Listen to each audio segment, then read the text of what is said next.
Githari kia nyama kigarurukite gutuika gitangiko gicagi-ini gia Chemagel gicigo-ini kia ubunge gia Cheparungu thutha wa andu gakundi kuhanyukio thibitari-ini ya Longisa magikwo mari na murimu wa muriru.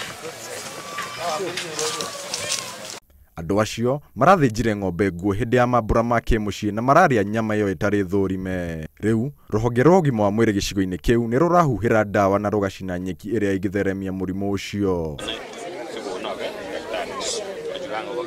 Murugamiriri wa ugima wa mwiri kaunti-ini ya Bomet Joseph Sitonik ni aroria aikari matikarie nyama itari thurime. Is really to educate our people in this area also.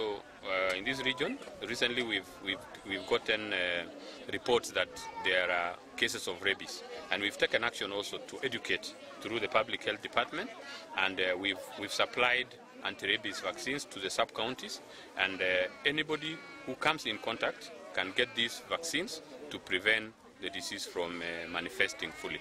Gutire mundu muhatiririe muno hari aria mari thibitari. Ngiribotera Inooro TV, njitagwo wa Weru wa Kamuri.